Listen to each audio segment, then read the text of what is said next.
அஸ்ஸலாமு அலைக்கும். Welcome to Nisha சமையல். இன்றைக்கி ரொம்ப சிம்பிளான பாவக்காய் பொரியல் ரெசிபி தாங்க எப்படி செய்யணும் பார்க்க போகிறோம். ஃபஸ்ட் ஸ்டவ்வில் கடாயை வச்சு தேவையான அளவு ஆயில் ஊற்றிக்கிடலாம். இது கொஞ்சம் அதிகமாக தாங்க ஆயில் ஊற்றணும், அப்போ தான் பாவக்காய் பொரியல் நல்லாயிருக்கும். எண்ணெய் நல்லா காஞ்சிருச்சு. இப்போ 2 வெங்காயம் கட் பண்ணி வச்சுருக்கேன். 2 வெங்காயத்தை சேர்த்துடலாம். வெங்காயத்துக்கு கூட 4 காஞ்ச மிளகா கட் பண்ணி வச்சுருக்கேன். காஞ்ச மிளகா சேர்த்துடலாம். வெங்காயம் நமக்கு ரொம்ப வதங்கணும்னு தேவையில்லை, லைட்டாக வதங்கினாலே போதும்.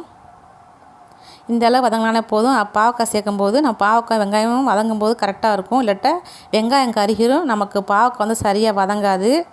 அதுக்காண்டி தான் இந்த அளவு வதங்கினா போதும். இப்போ 1/4 கிலோ பாவக்காய் க்ளீன் பண்ணி நல்லா பொடிசாக ஸ்லேஸ் மாதிரி கட் பண்ணி வச்சுருக்கேன். பாவக்காய் சேர்த்துடலாம்.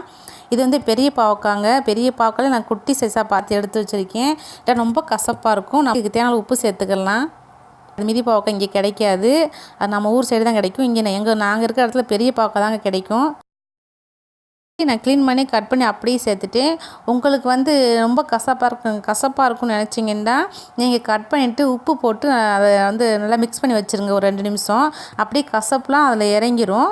அப்புறம் நீங்கள் தண்ணி ஊற்றி க்ளீன் பண்ணிட்டு சேர்த்துக்கலாம்.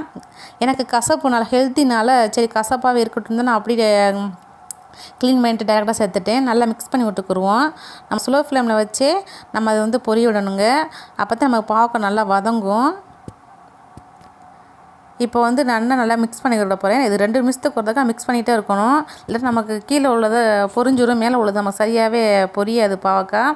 நல்லா மிக்ஸ் பண்ணிவிட்டு நான் இப்போ மூடி போட்டு தாங்க மூடி வைக்க போகிறேன்.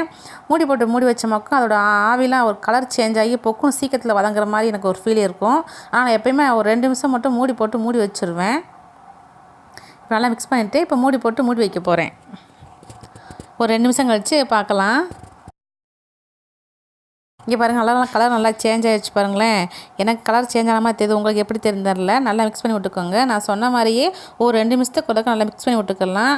பாவக்காய் நல்லா பாருங்களேன், நான் ஸ்லேஸாக கட் பண்ணி போட்டனால நல்லா பொரிஞ்சிக்கிட்டு இருக்குது. இன்னும் ஒரு 2 நிமிஷம் இருக்கட்டும், அப்படியே மிக்ஸ் பண்ணிகிட்டே இருக்கலாம். இங்கே பாருங்கள் நல்லா பொரிஞ்சிக்கிட்டு இருக்குது. இன்னும் 2 நிமிஷத்தில் ரெடி ஆயிரும். சாம்பார் சாதத்தோட பாவக்காய் சாப்பிட்டோம்னா ரொம்ப டேஸ்ட்டாக இருக்குங்க. பசங்களுக்கு வாரத்து ஒரு தடவைனாலும் நம்ம பாவக்காய் செஞ்சு கொடுக்கணும், நல்லா ஹெல்த்தியும் கூட.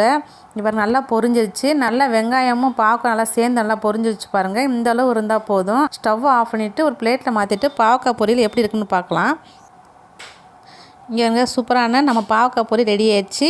இதே மாதிரி செஞ்சு சாப்பிட்டோமா கசப்பே இருக்காதுங்க, குழந்தை கூட சாப்பிடுவாங்க. இதே மாதிரி நீங்கள் ட்ரை பண்ணி பாருங்கள். இந்த வீடியோ உங்களுக்கு பிடிச்சிருந்துச்சுன்னா லைக் பண்ணுங்கள், சப்ஸ்கிரைப் பண்ணுங்கள், பக்கத்து பெல் பட்டனை கிளிக் பண்ணுங்கள். தேங்க்யூ.